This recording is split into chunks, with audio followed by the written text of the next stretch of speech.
दोस्तों आपने कभी ना कभी किसी से यह तो जरूर सुना होगा कि हमारे पूर्वज बंदर थे और उसके बाद आपने ये सोचा होगा कि हमारे पूर्वज बंदर से इंसान कैसे बने। तो दोस्तों आज मैं आपको यही बताने वाला हूं कि हमारे पूर्वज बंदर से इंसान कैसे बने। बस आपसे रिक्वेस्ट है कि वीडियो को स्किप न करके अंत तक जरूर देखें। दोस्तों आज से करोड़ों साल पहले दुनिया में बंदरों का जन्म हुआ था। चार्ल्स डार्विन की एक किताब on the origin of speech bye means of nature section के एक अध्ययन में यह बताया गया है कि समय के अनुसार बंदर के व्यवहार में परिवर्तन आने लगा। बंदर अलग अलग जगह पर रहने लगे और अलग तरीके से जीवन यापन करने लगे, जिससे उनकी आवश्यकताओं में परिवर्तन आने लगे। इस किताब में बताया गया है कि बंदर का एक समूह पेड़ पर और एक समूह जमीन पर रहता था और जमीन पर रहने वाले बंदरों में समय से परिवर्तन आए। जैसे वो दो पैरों पर चलने लगे और अब वो अपने दोनों हाथों का उपयोग भी करने लगे थे।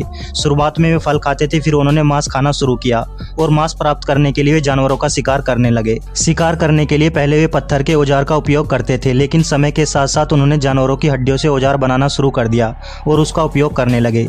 अगर बात करें पहले की तो वे मांस को कच्चा ही खा जाते थे, फिर धीरे धीरे उन्होंने आग का उपयोग करना शुरू किया और खाना पकाकर खाने लगे। समय के साथ उनकी वेशभूषा में भी परिवर्तन आया। पहले वे पत्ते से बने कपड़े पहनते थे, फिर उन्होंने जानवरों की खाल को अलग करके उसे पहनना शुरू कर दिया। इन सब चीजों को सीखने के साथ साथ वे अपने स्थानों में भी परिवर्तन लाने लगे। जैसे पहले वे जमीन पर सोते थे, फिर उन्होंने गुफाओं में रहना शुरू किया। अब इसके बाद धीरे धीरे उनका भोजन कम होने लगा, क्योंकि एक जंगल में फल और जानवर खत्म होने के बाद उन्हें वह जंगल छोड़कर दूसरे जंगल में जाना पड़ता था। इसलिए उन्होंने भोजन की कमी को कम करने के लिए खेती करना शुरू किया और खेती शुरू करने के कारण अब उन्हें बार बार एक जंगल से दूसरे जंगल में नहीं जाना पड़ता था। वैसे दोस्तों हम आपको बता दें, अपनी गुफाओं से नदी तक आने में उन्हें बहुत समय लगता था, इसलिए उन्होंने गुफा में रहना छोड़कर नदी के किनारे छोटी छोटी झोपड़ियां बनाना शुरू किया। लेकिन ये सभी परिवर्तन एक दिन में नहीं हुए। इन सभी परिवर्तनों को होने में हजारों साल लग गए। लेकिन चार्ल्स डार्विन ने यह कभी नहीं कहा कि मनुष्य बंदरों से बना है, लेकिन अफ्रीकन बंदर जैसे चिंपैंजी और गोरिल्ला के डीएनए से यह पता चलता है कि बंदर मनुष्य के सबसे करीबी जानवर है। लेकिन अभी तक यह पूरी तरह नहीं पता चल पाया है कि मानव बंदरों से बना है। मनुष्य का जन्म इस दुनिया में सर्वप्रथम अफ्रीका में लगभग 3,15,000 सालों पहले हुआ था।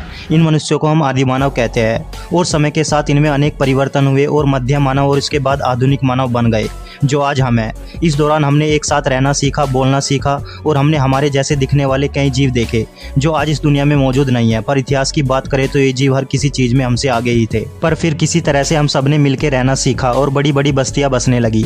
इसके बाद गांव बसे, फिर शहर, और आज हम सब देख ही रहे हैं कि हम सब कैसे हैं और किस तरह इस पृथ्वी पर हम रह रहे हैं। दोस्तों आपको ये वीडियो कैसी लगी हमें नीचे कमेंट करके जरूर बताएं, और साथ ही अगर वीडियो पसंद आई हो तो प्लीज़ वीडियो को लाइक करके चैनल को सब्सक्राइब भी जरूर कर ले, क्योंकि हम इस चैनल पर इस तरह की इंटरेस्टिंग वीडियो लाते रहते हैं।